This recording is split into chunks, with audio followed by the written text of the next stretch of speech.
Does your van need to be registered as an RV? Well, in this video, I'm going to answer that question. I'm going to tell you why. Now, if you live in a car, a minivan, or an SUV, you're not off the hook here. As a matter of fact, you may be having a few more problems than someone who's in a van. Your insurance company could actually cancel your policy, deny any claims, and leave you holding the bag.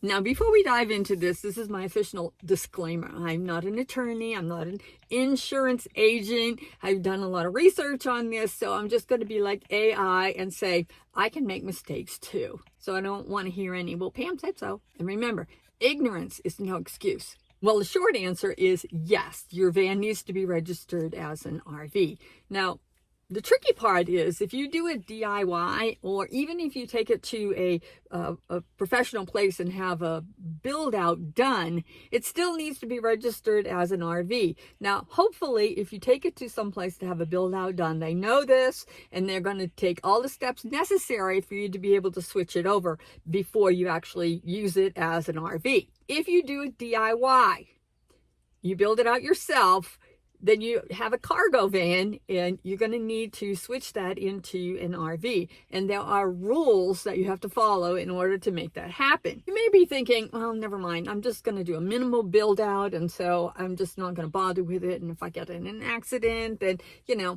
I got $1,000 worth of stuff back there and I'm not going to worry about it. Well, that's not right. Don't do that because you'll find out. Just remember this phrase throughout this entire video. Material misrepresentation.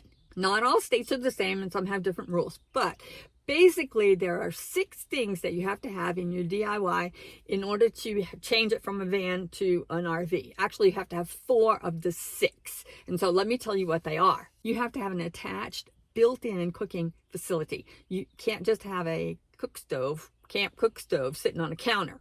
You have to have heating or AC. You have to have potable water facilities with a sink and a faucet. You have to have a 110 to a 125 volt electrical system. You have to have a permanent toilet, and you have to have a built-in refrigeration system. Now, again, you need 4 of those 6. Let me just throw one thing in here, and that is if you notice, if you go look at some manufacturer bills, they have some of them just have portable cassette toilets, and they have the 1 burner induction cooktop, and they don't have to meet all the standards that you do if you have a DIY build, because when they come off the floor, they have a certificate that says that they were met all their requirements. So they get away with a couple of things there. Well, here's the tricky part. You may be thinking, oh man, I'm watching this video. I need to go register this at an RV right now.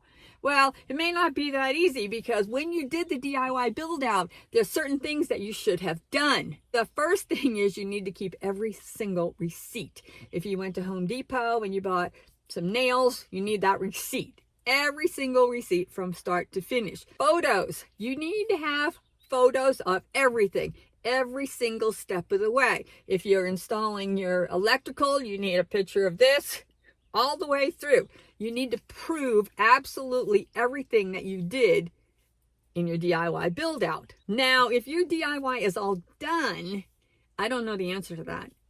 You need to talk to the DMV and see what they say. Maybe there's a way around it, but I didn't see anything that told me that. So once you have all your receipts and all your photos, then you fill out a form. It's called, in different states, it's called different things. It's like a motorhome reclassification, I think is one of them.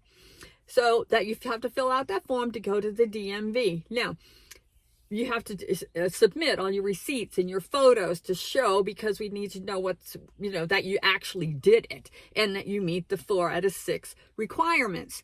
Some states will actually make you bring your van to the DMV, and they will have some inspector or a law enforcement officer come out and actually do a physical inspection of your van to make sure that you have all the things that you're supposed to have. So you did that, you passed all the requirements, and now you're going to get a new title that says you're an RV.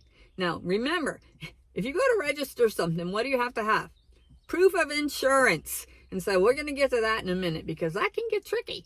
And let me just throw in here a couple of things about skoolies ambulances and like FedEx trucks, those kind of things. Well, those are all commercial vehicles, and you have to get them from commercial over to private in order to be able to then go to the next step to have them registered as an RV. And it's not always that easy to do. And if they're registered as a commercial vehicle, you need a CDL license in order to be able to drive them. Insurance companies have a blacklist, and a couple things that are on them is no wood stoves and no open flame propane stoves either. If you have those, then you're denied. Do you remember the phrase I told you to remember? It's called material. Do you remember the phrase I told you to remember? It's called material misrepresentation. So you do remember the phrase, right? Material misrepresentation. All right, let me tell you what happened to me. I have a manufacturer built, so I met all the requirements, and so it came as registered as an RV, and that's what it says on my title. So everything is perfect, right? Well, I have my insurance through Progressive and, all this stuff, and it came to me that I live in my van full time. Nobody mentioned anything about insurance about that to me. But remember, ignorance is not an excuse. So somewhere along the line after I had my van for like 2 years, I realized that, I really should have this coverage for full-time insurance. And, I think it's one of those things we don't really want to admit that we live in it full-time, because what if something happens? We're going to get in trouble. But I said, I got to do it. Well, I was shocked to know how much it cost. I think my policy went up $9 a year. I mean, it's very cheap to have. Think about having a homeowner's policy on your home. If you have full-time coverage on your RV, it's kind of like the same thing. So for the first 2 years, I was actually uninsured because I could have gotten all my claims denied because I lived in it full-time and I didn't have full-time coverage. So don't make my mistake. Fortunately, I didn't have any claims, but I could have.